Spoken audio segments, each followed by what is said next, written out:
Hello बच्चों, मैं उत्तम सिंह विद्यारंभ एकेडमी में आपका स्वागत करता हूं। आज हमारा लेक्चर थर्ड है और लेक्चर थर्ड में हमारा टॉपिक है प्रोनाउन। ठीक है, आज हम पढ़ने वाले हैं प्रोनाउन। प्रोनाउन कितने टाइप्स के होते हैं, ठीक है, किस तरह प्रोनाउन का हम प्रयोग करते हैं, ठीक है, और हम अपने सिलेबस में कैसे प्रोनाउन का प्रयोग करते हैं। तो बच्चे आज वैसे तो प्रोनाउन 10 प्रकार के हम पढ़ने वाले हैं, लेकिन आज हम खाली एक प्रोनाउन कवर करेंगे और वो है पर्सनल प्रोनाउन। क्योंकि पर्सनल प्रोनाउन में एक टेबल बनती है और उस टेबल के माध्यम से आपको सारी चीजें समझनी होती है। फिलहाल हम देखते हैं प्रोनाउन कि प्रोनाउन क्या होता है, उसके बाद पर्सनल प्रोनाउन पढ़ेंगे। ठीक है, प्रोनाउन क्या होता है बच्चे? नाउन का प्रोवर्जन। क्या है? नाउन का प्रोवर्जन। ठीक है, यानी नाउन के स्थान पर आने वाले शब्द। Pronoun is a word that is used a place of noun. Pronoun एक शब्द है जो कहां प्रयोग होता है? नाउन के स्थान पर, जो संज्ञा के स्थान पर प्रयोग होता है। एक एग्जांपल देके मैं आपको बता देता हूं। जैसे बच्चे मान लीजिए हमें क्या लिखना है? हमें लिखना है एक एसे। क्या लिखना है? एसे। एसे हमें किस पे लिखना है? फादर पे। किस पे लिखना है? फादर पे। फादर का नाम मान लीजिए क्या है?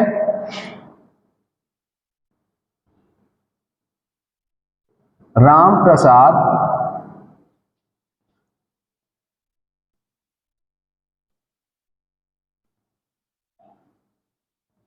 प्रसाद श्रीवास्तव। क्या है? राम प्रसाद श्रीवास्तव। अब हम इनके ऊपर क्या लिखेंगे बच्चे? ऐसे लिखेंगे। अब जब हम इनके ऊपर ऐसे लिखेंगे तो हर जगह जहां भी हम राम प्रसाद श्रीवास्तव की बात करेंगे तो हर बार हमें क्या लिखना पड़ेगा? राम प्रसाद श्रीवास्तव, राम प्रसाद श्रीवास्तव। तो हमें इसे इतना बड़ा नाम लिखने के लिए या बार बार जब हम इसका इतना बड़ा नाम लिखेंगे तो वो जो ऐसे होगा वो हमारा थोड़ा सा अगली लगेगा। क्या लगेगा? अगली लगेगा थोड़ा सा। ठीक है, थोड़ा कुरूप या भद्दा दिखेगा।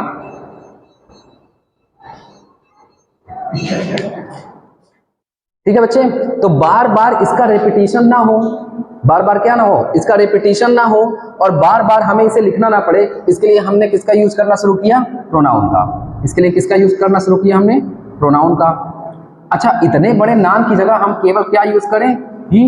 केवल क्या यूज करें? ही। तो ये तो बहुत अच्छी बात है, हमें याद करने में भी आसानी होगी, हमें सीखने में भी आसानी होगी और हम एक नई चीज सीख जाएंगे। सबसे बड़ी बात, नई चीज सीखने के लिए कोई भी कुछ भी करना हो हम कर लेंगे, कोई बात नहीं है। तो हम प्रोनाउन का इस्तेमाल, प्रोनाउन का यूज क्यों करते हैं? क्योंकि नाउन का रिपीटिशन बार बार ना हो, इसलिए हम प्रोनाउन का प्रयोग हम करते हैं। चलिए बच्चे, एग्जाम्पल देख लेते हैं कि प्रोनाउन के कौन कौन से एग्जाम्पल आपको देखने को मिलते हैं। ठीक है, प्रोनाउन वैसे लिमिटेड है, बहुत ज्यादा नहीं है। कुछ प्रोनाउन ऐसे हैं जो अनलिमिटेड हैं, जो थोड़ा सा प्रॉब्लम क्रिएट करते हैं। वैसे 10 टाइप्स के प्रोनाउन जब पार्ट में बटेंगे तो वो आपको समझ में आ जाएंगे। एग्जाम्पल देखिए बच्चे, जैसे सबसे पहले आई, वी, यू। ठीक है, इसके बाद ही, सी, इट और दे। ठीक है बच्चे, ये हो गए। उसके बाद बच्चे क्या होता है? Me, us, our. ठीक है, फिर क्या होता है बच्चे? Him, his, her, hers, your, yours. इसके अलावा आवर्स भी होता है। ठीक है, फिर देखिए बच्चे और क्या क्या चीजें हैं हमारे पास? It, it's. ठीक है, ऐसे करके हमारे पास प्रोनाउन दिए होते हैं। ये सारे के सारे बच्चे क्या हैं? प्रोनाउन है। इसका किस तरह से यूज कहां कहां हमें करना है वो हम सीखने वाले हैं, लेकिन उससे पहले हम किस पे ध्यान देंगे? पर्सनल प्रोनाउन पे। पर्सनल प्रोनाउन की जब हम टेबल पढ़ लेंगे और जब हम अच्छे से उसे समझ लेंगे कि सब्जेक्टिव केस में किस तरह से प्रोनाउन का प्रयोग करना है, ऑब्जेक्टिव केस में किस तरह से प्रोनाउन का प्रयोग करना है, पॉजेसिव एडजेक्टिव क्या होता है, पॉजेसिव प्रोनाउन क्या होता है, रिफ्लेक्सिव क्या होता है, एम्फैटिक या इंटेंसिव क्या होता है। ठीक है ना, इसमें नंबर, जेंडर और पर्सन का भी प्रयोग किया जाएगा, तो आपको बहुत अच्छे से समझ में आएगा। एक टेबल, प्रोनाउन खत्म। चलिए आइए देखते हैं। ठीक है बच्चे, ये पर्सनल प्रोनाउन है। ठीक है, पर्सनल प्रोनाउन की पूरी टेबल बन चुकी है, आपके सामने बनकर तैयार है। अब आपको परोसी जाएगी। ठीक है, आपको बस अच्छे से देखना है, खाना नहीं है, बस अच्छे से देखना है और समझना है। बच्चे सबसे पहले हम क्या लिखे हैं यहाँ पर? नंबर। सेकेंड पे हमने क्या लिखा है? पर्सन। थर्ड पे हमने क्या लिखा है? जेंडर। फोर्थ में हम क्या लिखे हैं? Subjective case. फिफ्थ में हम क्या लिखे हैं? Objective case. सिक्स्थ में हमने क्या लिखा है? Possessive case. और सेवेंथ में हमने क्या लिखा है? रिफ्लेक्सिव, एम्फैटिक और इंटेंसिव। रिफ्लेक्सिव एक चीज है, एम्फैटिक और इंटेंसिव ये दोनों एक चीज है। ठीक है बच्चे, आई बात समझ में। अब देखिए पजेसिव केस को हमने दो भागों में बांटा है, पजेसिव एडजेक्टिव, पजेसिव प्रोनाउन। कैसे है पजेसिव एडजेक्टिव, पजेसिव प्रोनाउन में क्या अंतर है, वो भी चीजें हम जान लेंगे, उसकी दिक्कत नहीं है। चलिए आइए देखिए, सबसे पहले बच्चे देखिए, हम सबसे पहले किस पे जाएंगे, पर्सन। पर्सन कौन सा है हमारा, फर्स्ट पर्सन में कौन सी चीजें आती हैं, आई और वी, ठीक है। सेकंड पर्सन में हमारा कौन सी चीज आती है, ओनली यू। थर्ड पर्सन में हमारी कौन कौन सी चीजें आती हैं, ही, सी, इट और दे, ठीक है। आई हमारा, आई का नंबर क्या है, तो आई का नंबर है सिंगुलर। जैसे मैं अपनी बात करूं, मैं लड़का हूं, ठीक है, अकेला हूं, मैं मतलब अकेला। किसी लड़की की बात करेंगे, मतलब वो लड़की भी बोलेगी मैं, तो वो भी क्या मानी जाएगी, अकेली, ठीक है। और इसलिए हम इसे क्या मानते हैं, सिंगुलर। और ये जेंडर कैसा है, कॉमन। लड़के के लिए भी यूज हुआ, लड़की के लिए भी यूज हुआ, तो क्या हो गया, कॉमन हो गया। उसी प्रकार बी भी है, बी भी हम बोथ जेंडर के लिए यूज करते हैं, चाहे वो मेल हो चाहे फीमेल हो, दोनों के लिए बी का यूज होता है। इसी तरह कॉमन जेंडर यू भी माना जाता है, क्योंकि यू मतलब तुम, या फिर किसी दूसरे की सेकंड पर्सन की बात करें सामने वाले की, तो यू मतलब मेल के लिए भी यू और फीमेल के लिए भी यू, तो इसमें कोई दिक्कत की बात नहीं है, डिफरेंस नहीं है। तो ये भी हमारा कौन सा जेंडर हो गया, कॉमन। लेकिन इसका नंबर क्या है, प्लूरल, क्योंकि यू को हम हमेशा देखते हैं कि इसके साथ कैसी हेल्पिंग वर्ब आती है, तो इसके साथ हमेशा प्लूरल हेल्पिंग वर्ब आती है। जैसे यू के साथ आर, यू के साथ हैव, है ना, तो इसके साथ हमेशा प्लूरल वर्ब आने के संदर्भ में, रेफरेंस में क्या होता है, ये प्लूरल, इसका जो नंबर है वो प्लूरल बना जाता है। लेकिन थर्ड पर्सन में क्या चीज है बच्चे, थर्ड पर्सन में देखो चार चीजें हैं। ही जो कि सिंगुलर नंबर का है, सिंगुलर नंबर है। जेंडर क्या है, मैस्कुलिन।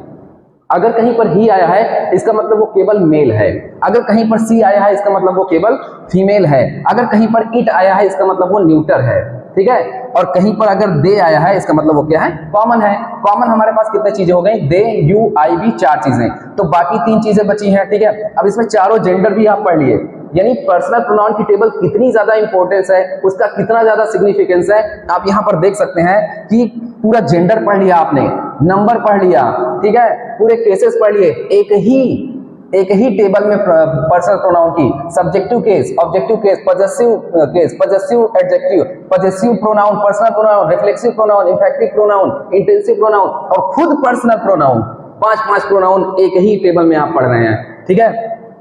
अब देखिए हमें याद कैसे करनी है बच्चे, हमें सिर्फ फर्स्ट पर्सन और सेकंड पर्सन को याद कर लेना है, बाकी थर्ड पर्सन को छोड़ देना है।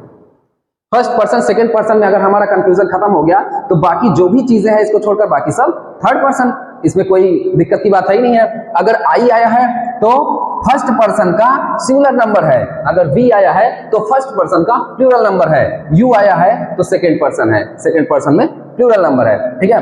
अगर सब्जेक्टिव केस में आई है तो ऑब्जेक्टिव केस में क्या बनेगा, मी, ठीक है। पजेसिव एडजेक्टिव केस में, पजेसिव एडजेक्टिव में क्या बनेगा, माई, और पजेसिव प्रोनाउन में क्या बनेगा, माई, और रिफ्लेक्सिव में ये क्या बनेगा, माई सेल्फ, इंफेटिक में भी क्या बनेगा, माई सेल्फ, इंटेंसिव में भी क्या बनेगा, माई सेल्फ, ठीक है। यूज कैसे करना है वो मैं आपको बता दूंगा।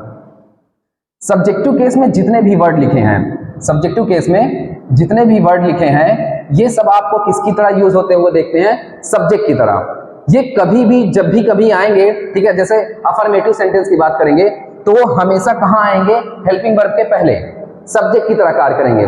ये सारे के सारे जो इसमें वर्ड लिखे हैं, ठीक है, किसकी तरह कार्य करेंगे, एक्ट एज अ सब्जेक्ट। यानी सब्जेक्टिव केस में इसमें जो सेंटेंस में जो मुख्य भूमिका निभाता है, जिसे हम कर्ता कहते हैं, वो ये कहलाता है, ठीक है। और ऑब्जेक्टिव केस कहां आता है, ये हमेशा हेल्पिंग वर्ब के कहां आता है, बाद में आता है। हेल्पिंग वर्ब के हमेशा कहां आएगा, बाद में आएगा।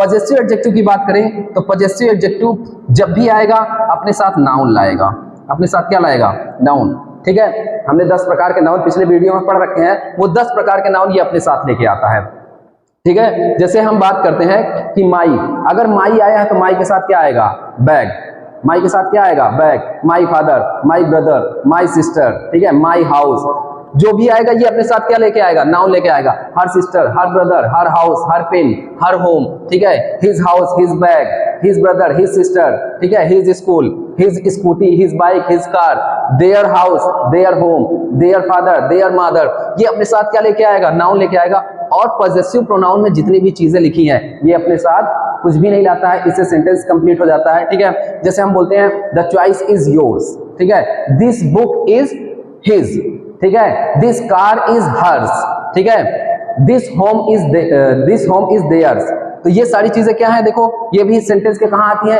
हेल्पिंग वर्ब के बाद, ठीक है, ये भी कहाँ आती है, हेल्पिंग वर्ब के बाद, और ये कहाँ आ जाएगा, हेल्पिंग वर्ब के पहले भी आ सकता है, हेल्पिंग वर्ब के बाद भी आ सकता है। अब देखो माइनर सा डिफरेंस है, ये रिफ्लेक्सिव और एम्फैटिक का मतलब क्या है बच्चे।